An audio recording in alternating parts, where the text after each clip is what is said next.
Today's podcast is brought to you by Audible. Get a free audiobook download with a free 30-day trial when you visit audibletrial.com/teacher recharge. Over 180,000 titles to choose from for your iPhone, Android, Kindle, or MP3 player. Just visit audibletrial.com/teacher recharge. And when you do that, not only do you get the cool perks of Audible, but you support this podcast as well. And if you just heard that in the background, that's my dog trying to tell me that it's time for a walk. But in my opinion, it's time for another episode of the Teacher Recharge podcast. My name's Fred Koepp. I'm the host. Let's get it started.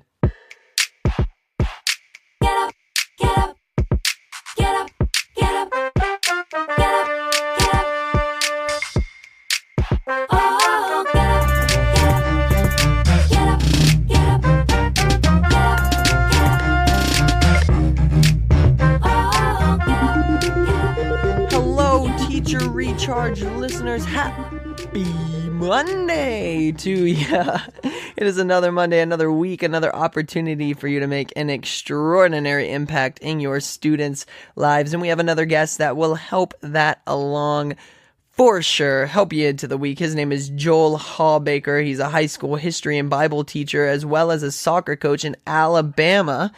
And he studied at Covenant College, and he also spends time studying medieval civilizations at New College, Oxford in the United Kingdom.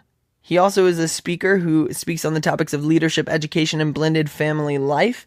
And, yeah, I'm not done yet. I know it's pretty crazy. He is the author of a #1 Amazon best-selling ebook, Extraordinary Leadership, 10 Things Dad Taught Me, and the #1 Amazon best-selling book, Inverted Leadership, Lead Others Better by Forgetting About Yourself.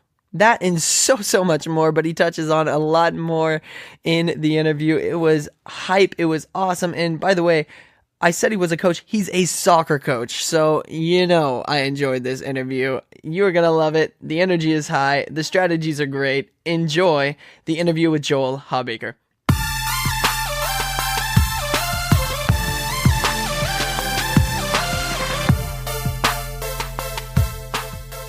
All right, everyone, on the show today, another guest, another dollar. What am I talking about? I was trying to sound like cool, like I'm in a rap song, another day, another dollar. No, but we have a fantastic guest once again. His name is Joel. Is it Joel or Joel? That's Joel. Joel Hawbaker. Man, I asked about the last name, didn't ask about the first name. That's hilarious. That's all right. How are you doing? Where are you at? And what do you do? I'm good, thank you. I'm in Alabama, north central Alabama, and at the time of this recording, it has been ugly, miserable weather here lately. So I'm thankful to be inside in the warm and the dry. Actually, it's really funny. While we're recording this, my wife and kids are playing original Mario Brothers on an 8-bit Nintendo and trying not to laugh so loudly as to disturb things. So we're having a good time over here tonight. That is awesome. Sounds like a party. Tell the listeners a little bit about yourself as far as what do you do? Like as far as the education side of things and just in general. Yeah, so I'm a high school teacher by trade. This is what I've done this is my 13th year. I've taught pretty much every subject that can be taught. I've taught English, science, math, history, Bible, study skills, PE, and I've taught every grade 5 through 12. But for the last 6 years, I've taught just high school history and Bible, and that's what my degree is in. I've got a degree in history. And so I've spent a lot of my time doing that. I also coach, in addition to coaching my daughter's teams, I coach high school girls soccer. And I've been doing that for the last 6 years. And man, I feel like it's a great thing. I was listening to a podcast this morning where a guy talked about how he loves getting paid for doing what he would do anyway. And that's how I feel about teaching and coaching. Like if I just had $1 million in the bank, this is what I would want to do anyway. I get to hang out and talk about history all day. I got my old books. I got my coffee pot. Like, that's a good day. That's awesome. And in Alabama, see, our girls' season here in Kansas is about to start this next spring. Do they play it in the fall? That's us. Okay, cool. So you played in the... we play guys and girls in the spring in Alabama. That way we stay off the football field during the fall. I'm really thankful. I want to give a shameless plug to my school and my administration. I teach at a real small Christian school, and we just have, we have the stadium. That's the football stadium in the fall, and it's soccer in the spring. And we play all of our games on that field. We practice mostly on that field. And I work at one of these I would say, probably one of the few schools in Alabama where the administration cares about every sport equally. Like they really do. Yeah, baseball's real big, basketball's real big, football's real big. The football team's been good. They made the playoffs last couple of years. Baseball team's always good. Soccer's only been there for about 9 years. I think this is our 10th year, but we've become pretty good as well. And I'm just really thankful to work at a school that isn't only focused on the revenue sports. Like our golf team has won 3 or 4 state titles. Our track teams are like everything we do, we're pretty good at. And I think that's because the admin really does care about everybody. And that's a great place to work. So for all the teachers out there, for me, the biggest decision when finding a teaching job is who are your admins going to be and how they're going to treat you. Like that's a big part of it. So I'm really thankful to work at a place where it's easy to brag on my admin team because they're just awesome. It's always a really big help, though. I'm looking at your bio right now, and this sparks so many questions. There's so many things here that are so cool. So, thank you. You studied medieval civilizations at New College, Oxford, in the United Kingdom. Let's start with that. Okay. I don't know. What was your experience there as opposed to learning there and learning in the U.S.? Well, thank you for asking about that. That was one of the cooler things I've ever been able to do. I felt very blessed. The scholarship I had as an undergraduate was at Covenant College. So it's a little Presbyterian school on top of Lookout Mountain, Georgia, Chattanooga, Tennessee area. So the scholarship I had there paid for me to do a semester abroad. And so I was able to go and study at Oxford during what's called the Hillary term. So they do 3 major terms per year. And the Hillary term is basically January to March. And so I was there January to March 2002, and medieval civ was my primary focus because I was a history major. And so that was great because studying history here was brilliant. I chose history by default. I chose history by avoiding the crap I didn't want to take. And I got very blessed because at Covenant, they had 3 history professors at the time, and all 3 of them were just brilliant storytellers. And I fell in love with it. And then I got this opportunity to go study medieval civ in a town that's 2,000 years old. And so the college I studied at New College, because there are parts of Oxford where you can find bits of stuff from Roman times. And so even the main part of Oxford is 1,000 years old. So I went and I studied at what's called New College. And I just found out tonight, I wish I'd known this when I was there, J.R.R. Tolkien's son, Christopher, actually was a professor at New College for a while. And that's pretty cool. I wish I had known that when I was there. I'd have gone and checked out some of his stuff. But what was great is that the garden at New College, so you have the library, and outside the library, the New College gardens, the gardens are surrounded by this giant old stone wall. And that wall was part of the original city wall for Oxford. Those walls are 1,000 years old. Oh my gosh. So I'd go to the library and I'd sit in there and I'd be working on a paper. And I'd walk out of the library, and it was like walking onto a Hollywood movie set for Robin Hood or something. And I grew up watching the Disney version of Robin Hood. I've read a bunch of Robin Hood stories. I love the whole idea of Robin Hood. And so to go and study at this place that had a Robin Hood feel to it was just a huge bonus. It's also one of the things that we can't do much of here in Alabama. Yeah. You can't really study medieval civ and then walk down the road and look at it. Right. Well, at Oxford, you can because it's right there.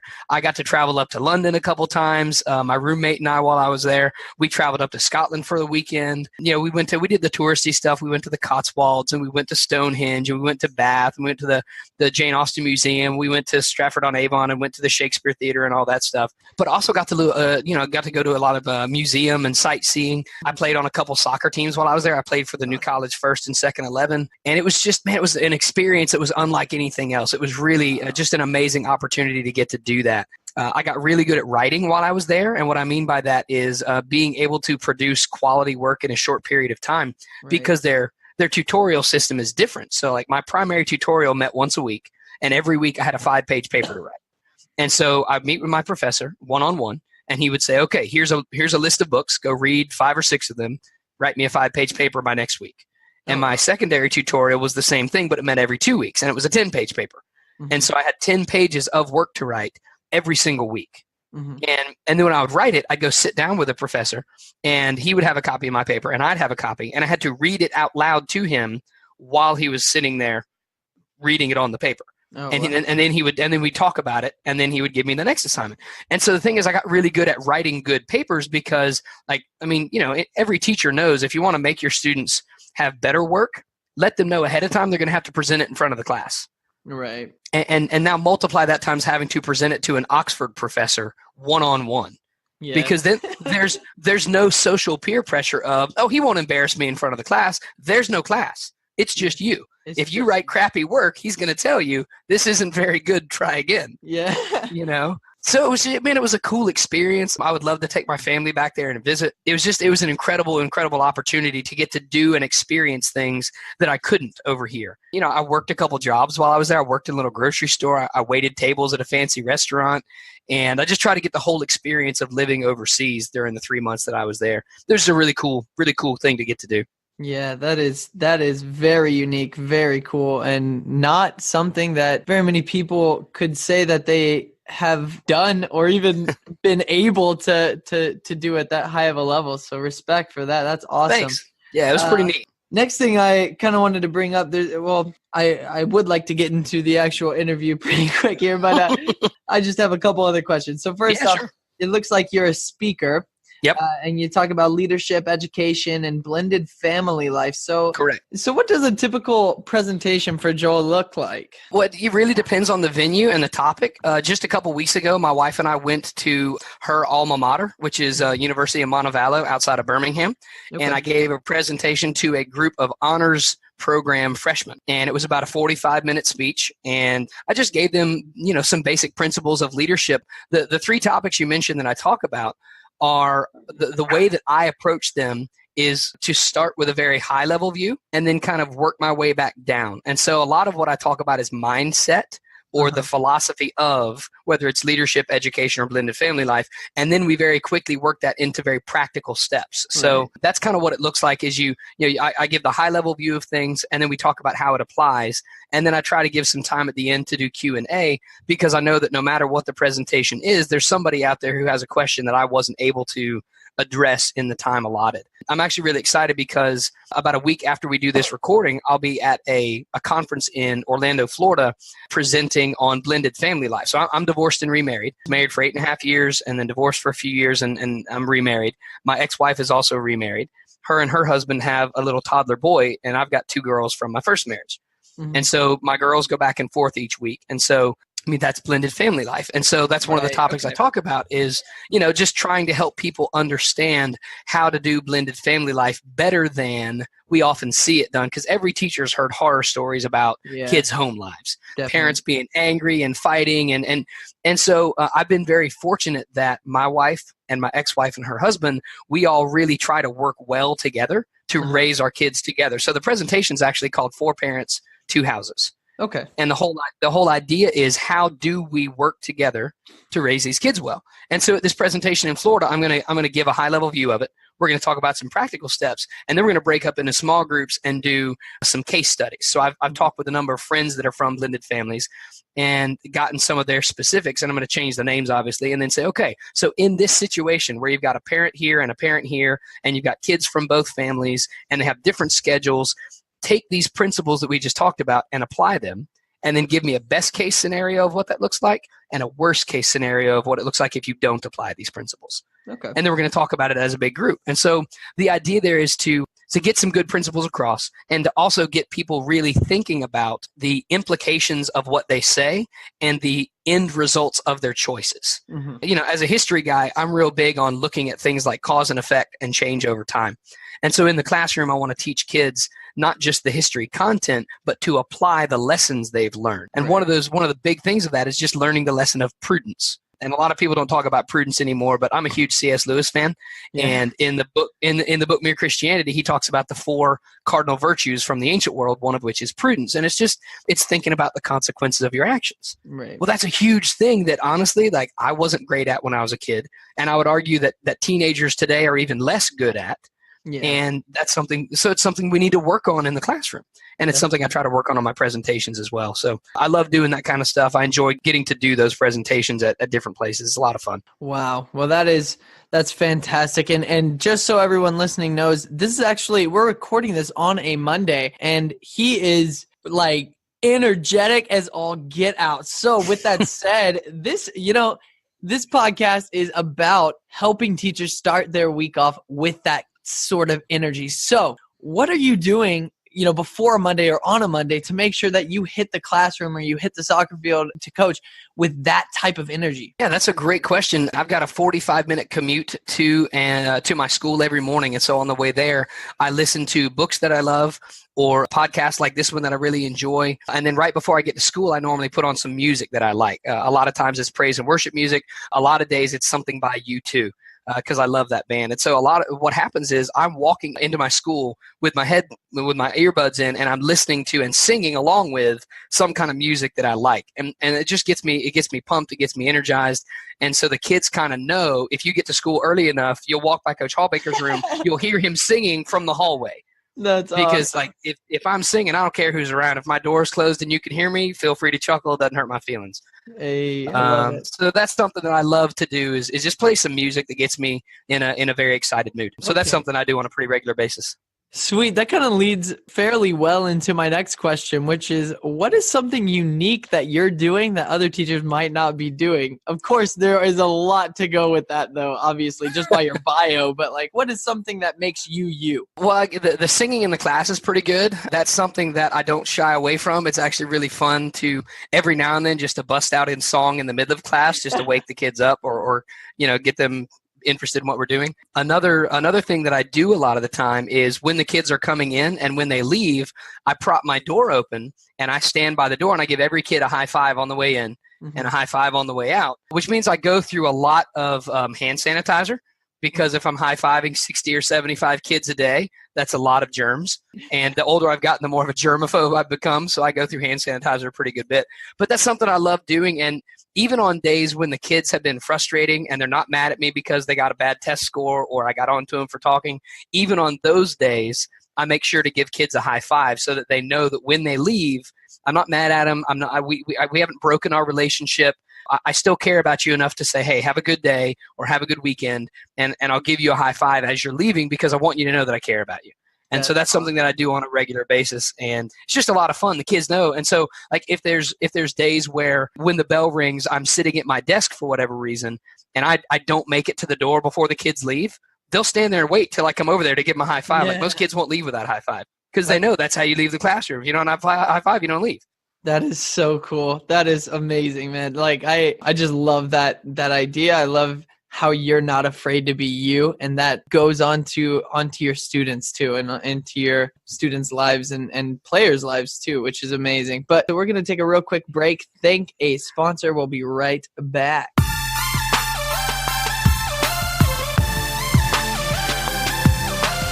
For you, the listeners of the Teacher Recharge podcast, Audible is offering a free audiobook download with a free 30-day trial to give you the opportunity to check out their service. Whenever I have a guest on the show, I ask them for a recommendation. So, Joel, what is your recommendation for Audible? My recommendation for Audible would be The Hobbit or The Lord of the Rings by J.R.R. Tolkien or anything by C.S. Lewis. Classics. I love it. Going straight to the classics. That's super respectable and super awesome.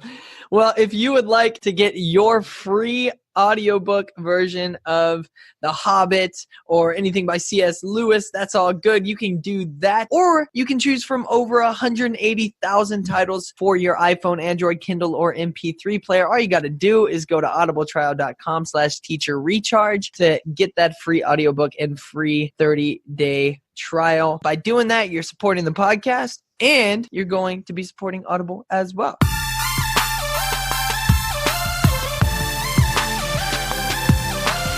And we are back on the interview with Joel Hawbaker. So it is my favorite time of the year, of the episode, of the week, of anything. It's just my favorite time. It is story time. That's the part of the show where I give it over to the guest and they just tell me a story and they tell you a story. So you know what? You can put your Snuggie on. If you're in that, but if you're on your way to school, hopefully this is a story that helps you along into the week. So Joel, the floor is yours.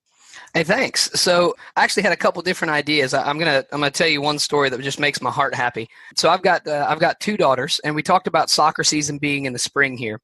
My younger daughter's birthday often coincides with one of our early season soccer games. Mm-hmm. And a couple years ago, we happened to have a game the night that my daughter had her birthday. And I didn't realize it until, like a week before the game. And so we're at the soccer tournament and we're getting warmed up, and my wife shows up with our daughters, and she comes to the soccer game. And I had told my players that it was my daughter's birthday, and my soccer players have been wonderful about building good relationships with my kids, and my kids love them, and the players have been good to my daughters.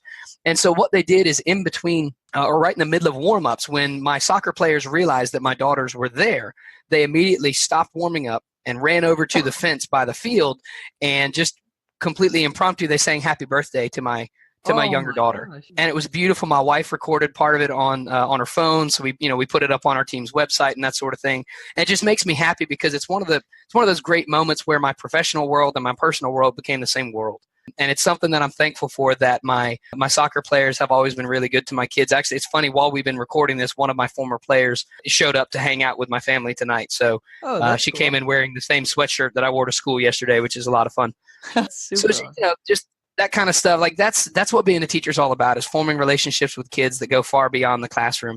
Mm-hmm. And I'm really glad to see when my kids and my soccer players get along really well. That's something that just makes me happy. I'm glad to be able to have that kind of situation where they can be good to each other and enjoy time together. The other thing I really thought about in terms of a story is I've got a couple of guys that I taught years ago who were these gigantic football players, mm-hmm. who were intelligent kids but not known for their essay writing. Right. Well, that's one of the things I focus on in my history classes is essay writing. And the end of my semester, the last 2 tests kids take is just essays. So it's big fat essay test, right? And on one of these tests, these 2 guys they'd been working on their essays all semester. They'd been slowly getting better. And these are both great football players. I think one of them is playing in college. The other one I think is in the military now. Mm-hmm. And they took this test, and I stayed up late getting them graded. I brought them back in the next day, and I gave these kids their test back, and both of them had gotten A's. Mm-hmm. And they couldn't believe it. So I gave them their test back, and these 2 giant football players jumped up out of their desks, started dancing and chest bumping and high-fiving each other like they just scored a touchdown in a playoff game. And it was one of my happiest moments as a teacher, because I thought that's what it's all about for them, is experiencing the same kind of success in the classroom that they've experienced, on the athletic field. Right. And it's just one of the, it's a cool moment to look back on and think that was a great day, because those kids saw what they were capable of. They saw what they could do. And, again, it's those kind of moments that teachers really live for, is seeing the aha moment, or seeing the kids be encouraged and rewarded for the work that they've put in. And man, that was just a great day. And I know that other teachers have similar stories about that kind of stuff. And I encourage you on your frustrating days, remember those moments to encourage you. This is why we do what we do, because we live for those little moments. And it's just it's a great thing to remember them. Sometimes it's easy to forget them in the midst of grading less good essays, right? Exactly. Which also happens. Definitely. A couple of things you said kind of got me thinking about a couple other things, though. Like, for example, you said you want them to experience the same success that they have on the football field as they do in and you want them to have that same success in the classroom. And I think so many coaches don't understand that part of the game, or that part of their job. Especially, you're a high school coach. It's so much more than just the sport you're coaching, right? Like, it's so much bigger than that. And, this was actually my first year as a head coach here in Wichita. And awesome. I'm at a school where it's an urban school. It's a public school, and probably not the best funded school in the world. And a lot of the kids that I coach, like, I had, I think, I want to say 7 or 8 seniors this year, 3 that were on my varsity team. The amount of resources that they didn't have, like, they didn't understand that it was actually possible for them to go to college. I think I've mentioned it in prior episodes that I had a student that told me, I said, well, do you want to go to college? And he was like, I don't think I can. Funding's not going to be there. I don't think I'm good enough to play at the college level. And I said, man, okay, like, so how many other people in your family have gone to college? Well, none. Okay. And you're Hispanic. Okay. And you're a first generation Hispanic kid that has really good grades, and you're on a varsity team. You're one of the captains on a varsity team at one of the best soccer programs in Kansas. Why do you think you can't go to college? Like, Right. You're basically a gold mine. So and he has video and stuff because we've given them those resources. So it's one of those things where like seeing those kind of things happen and being a part of that is so important, just to realize that, look, it's not all about soccer. These kids, some of them need that. They need that push. They need that mentorship, which is amazing to hear that you're having that impact on your students' lives. So well, it's a pleasure to get to do. Like, you're exactly right. It's about a lot more than just the game. I tell our kids at the beginning of every season, if the only thing you've learned from me is how to make a better run or how to be a better defender or how to, shape a pass properly in the final third, like, that's not actually good enough. If that's all you've learned from me, I wasted your time. Because you're not going to be a soccer player for much longer. Even if you play in college, you're going to be a soccer player for 4 more years. Yeah. That's it. I mean, just statistically, you're not going pro. And I don't mean that as a knock, but let's call a spade a spade. You're going to be a person a lot longer than you're going to be a soccer player. Definitely. I need to help you become a better person, not just a better soccer player. And that's kind of what we try to, we still want to be good. And we've been very blessed. In the past 4 years, my girls' team has been to 2 quarterfinals and 2 state finals. Mm-hmm. And, we've been really blessed to be good. But it's also one of those where we look back and we go, I'm proud of that. But I'm even more proud of the fact that most of our kids have gone on to college, whether they're playing or not. They're furthering their education, or they've joined the military, or whatever it is. They are productive adults. Like, that's what I'm proud of. I'm not just happy about our success on the field. I'm proud to see them do great stuff off the soccer field. Definitely. That is amazing to hear a coach with that good of a philosophy and that good of a view. Because I thought I was the only one. No, I'm just kidding. I'm totally kidding. Yeah. No, I kind of just want to talk to you, not on the podcast. That's right.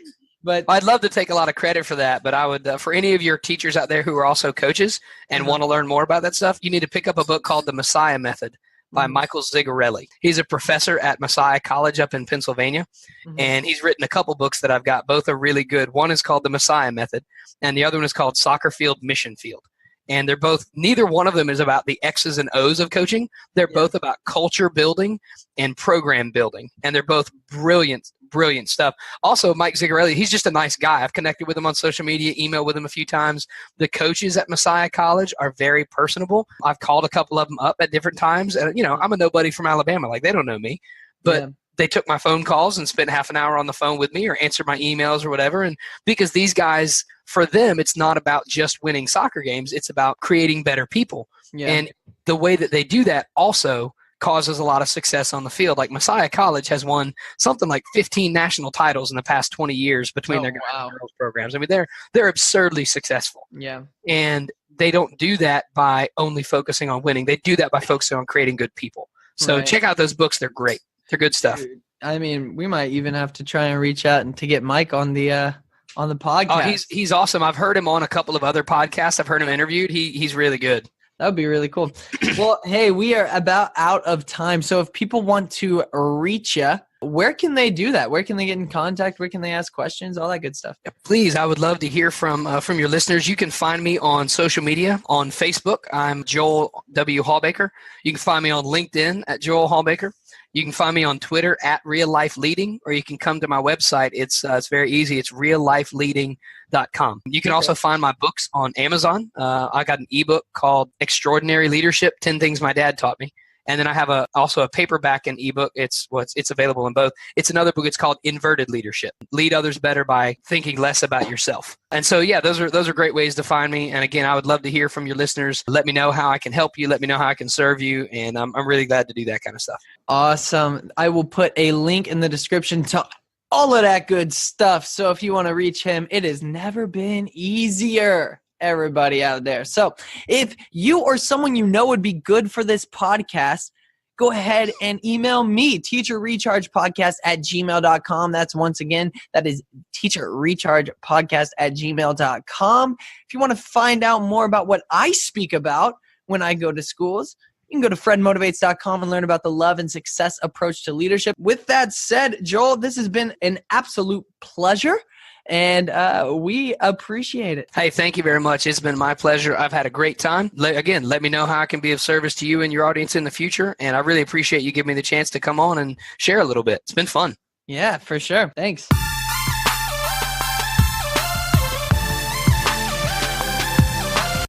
We are almost at the end of the show, but first, our weekly challenge. Last week I mentioned I wanted to give a challenge per week that could give you a tip, a strategy, a mindset to take into the week, and it would be based on kind of the moral of the episode. And one thing Joel was extremely adamant about is being himself. You know, he said he sings before classes and he doesn't care who hears and stuff. So that is my challenge for the week. I want you to just, with reckless abandon, be yourself, because when you do that, you show your students that it is okay to go out and do things that you want to do and be yourself.